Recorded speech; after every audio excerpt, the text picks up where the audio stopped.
어제 발표한 세계경제 전망 보고서에 따르면 2011년에서 2017년 사이 우리나라 경제 성장률은 OECD 회원국 중 높은 수준인 평균 4.9%에 이를 것으로 예상했습니다.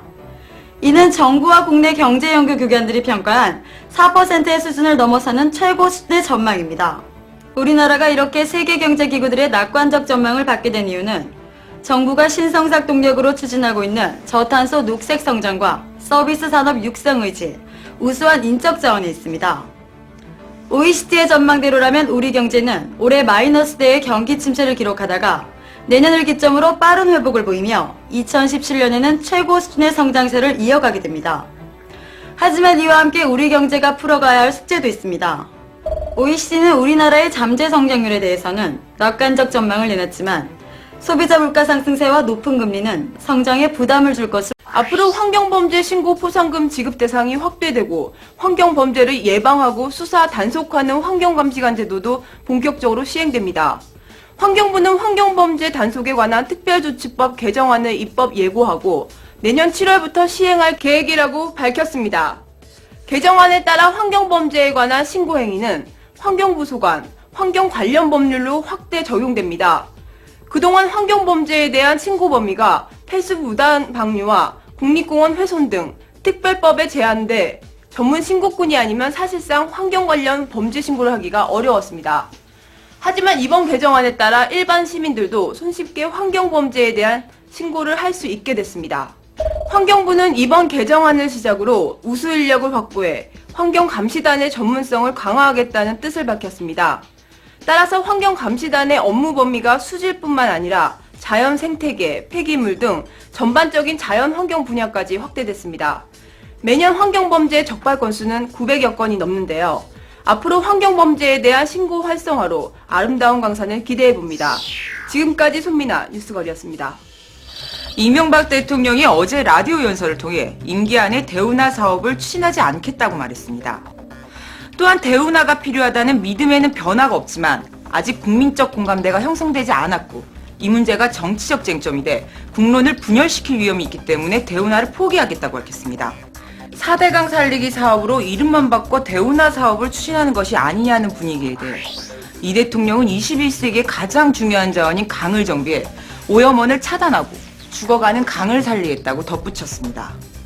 하지만 4대강 살리기 사업에 들어가는 막대한 사업비 그리고 대운하 포기를 분명히 함으로써 오히려 4대강 사업의 정당성을 확보하겠다는 의지를 밝혀 적지 않은 논란이 예상됩니다. 또한 이 대통령이 임기 초부터 추진하려 했던 대운하 사업에서 선착장과 한강 그리고 낙동강을 잇는 일만 빼면 4대강 살리기 사업이라는 공식이 나옵니다. 진심으로 대운하를 포기해 국민과 소통하고 그리고 국민적 공감대를 만들고 싶다면 4대강 살리기로 인한 환경적 그리고 경제적 위험 요소까지 검토해야 되지 않을까요? 지금까지 네이키드 헤드라인 김지원이었습니다. 정부가 발표한 이번 하반기 서민생활안정대책에는 서민경제와 교육, 의료 부분에 정부 지원을 하겠다는 내용이 담겨 있습니다. 특히 서민금융에 대해서는 7에서 9의 신용등급 근로소득자들은 개인당 500만 원까지 생계비 대출을 받을 수 있습니다. 이자는 농협이나 신협을 통해 연 8%대로 대출 지원을 받습니다. 또한 이번 달부터는 무담보 무보증, 소액대출 취급기간이 300곳으로 확대되면서 이 제도의 시행으로 16만 명 이상이 혜택을 볼 것으로 예상됩니다. 오늘부터 4세 미만의 영유아 가구의 보육료 전액 지원 대상도 기존의 35만 명에서 소득하위 50%인 62만 명으로 확대됩니다. 유치원과 어린이집을 이용하지 않는 차상위 계층 세대의 24개월 미만 아동에 대해서는 월 10만 원의 양육수당이 지급됩니다. 이와 함께 올해 말부터 67만 명의 암 환자는 본인 부담금이 절반으로 줄게 됩니다. 희귀난치성 질환자의 본인 부담률이 현행 20%에서 10%로 낮아집니다. 올해 초 부자들을 위한 부동산 정책만 일삼던 정부가 이번 하반기 서민생활 안전대책을 위해 정부가 꺼낸 두 번째 카드는 주택 공급입니다.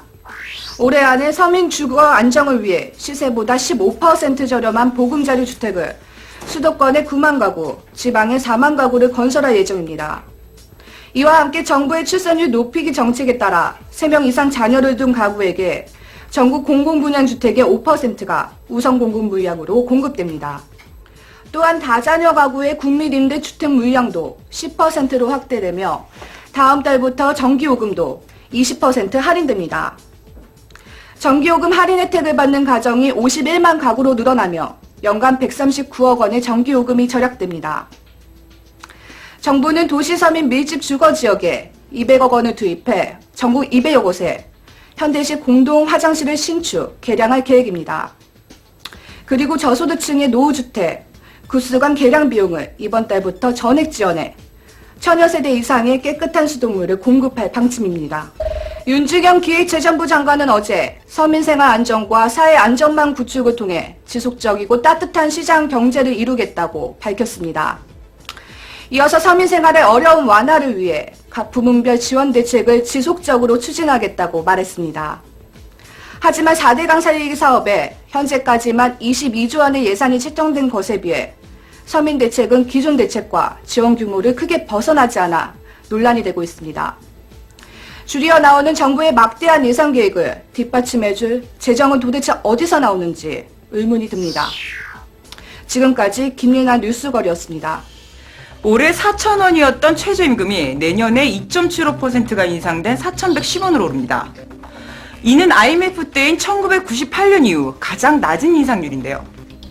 노사가 밤샘 협상을 통해 합의한 최저임금은 내년 1월부터 시행됩니다. 시간당 4,110원을 월 단위로 환산해 주 40시간을 근로기준 시간으로 하면 85만 원이 조금 넘습니다. 이번 최저임금제 협상에 대해 경영계는 경제 위기로 영세기업의 임금 지급 능력 부족을 이유로 들며 처음부터 3,770원을 제시해 협상 초기 난항을 예고했습니다. 또한 노동계는 경제 위기인 만큼 최저임금을 올려 근로자의 생존권을 보장해야 한다고 맞섰는데요. 하지만 이번 최저임금안에 대해서는 경영계와 노동계 모두 대체로 만족하는 분위기입니다. 하지만 이번 최저임금안에 대해서는 경영계와 노동계 모두 대체로 만족하는 분위기입니다. 경제 전문가들은 이번에 결정된 최저임금 인상률에 대해 해마다 오르는 물가를 반영하지 않고 요즘 경제 위기로 파탄에 처한 서민 경제 상황에 비춰볼 때 최저 생계비도 감당하기가 힘든 인상률이라고 지적하고 있습니다. 노동자들의 최저임금이 110원 인상으로 결정되던 날, 정부는 하반기 서민 대책을 발표했는데요. 발표와 함께 이명박 대통령은 서민의 정서를 이해하는 것이 우선이라고 말했습니다. 서민의 정서를 이해하고 위하는 정부가 되기 위해서 가장 기본적인 최저임금부터 보장되어야 되는 거 아닐까요?